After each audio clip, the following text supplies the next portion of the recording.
Panginoon. God is aligning our hearts to His heart.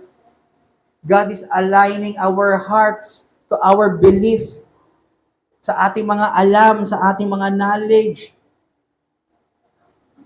Ina-align na nito yung actions natin sa ating mga words. Hindi na tayo nagre-recite ng mga letra, ng mga salita, merely, but living na the Spirit ng Diyos. Napakaganda. Di ba, pag naalala nyo, nung tayo ay tinuturuan multiplication, di naman natin talaga alam, pero gumagawa tayo ng kinakabisado natin. Pero ngayon, di ba, parang muscle memory na lang siya. Alam mo na kung ang sagot, 1 plus 1, hindi ka na magtatantos. Pero 2 agad ang alam natin. So, ganito. Yung pagtuturo sa atin, hindi na natin, kumbaga, naturally, nalalabas na sa atin ang pagiging banal kay Kristo. So, God is breaking our masks.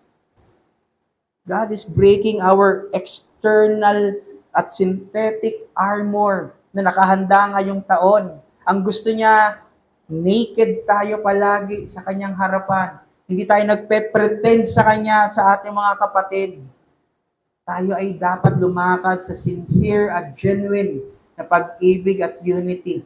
At ito ay makikita sa tunay na harmony na merong tunay na sympathy at tunay na humility.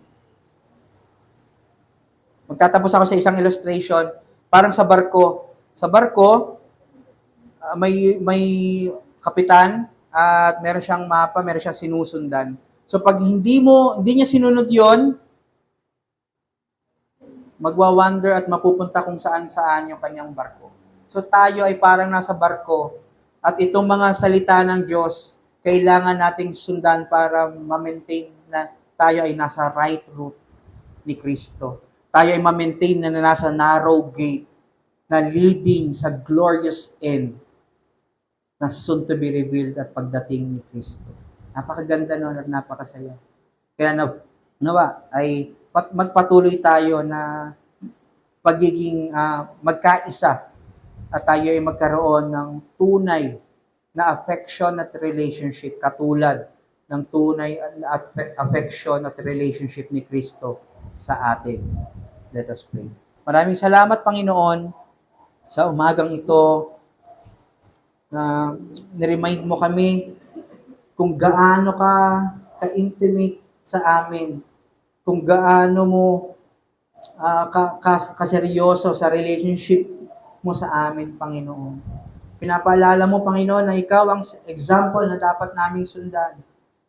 Na sa pagsisimpatay sa amin, hindi mo lang alam ang aming mga pakiramdam, ang aming emosyon, pero palagi mo kami nire-reconcile sa katotohanan. At sa humility mo, Panginoon, dahil sa iyong ginawa sa krus, we are empowered na gawin ang iyong ginawa sa example. Hindi para kitilin ang aming sarili sa krus, pero gawin ang paghuhugas na ginawa mo sa mga paa ng inyong mga disipulo. Sabi mo sa iyong salita, walang mas higit sa kanyang master. Kaya we are your followers, disciples. We are just your mga tagasunod, Panginoon, na kailangan ding sundan kung ano ang inyong ginawa at inyong nilakaran. Kami ay patawarin mo, Panginoon, sa mga kasalanan namin, na minsan kami nagmamatigas at kami ay very prideful sa aming mga puso dahil iniisip namin ang aming sarili. Pero dito, hinuhubaran mo kami, pinapakita, inaalis mo yung mga maskara namin, pinapakita mo na dapat to honor you ay to honor our brethren. To love you ay to love our brethren. To serve you ay to serve our brethren. Maraming salamat, Panginoon. At nawa ay patuloy na kami ay unite mo ayon sa iyong paraan, ayon sa iyong kalooban at katotohanan, Panginoon, sa pangalan ng iyong anak na si Jesus. Amen.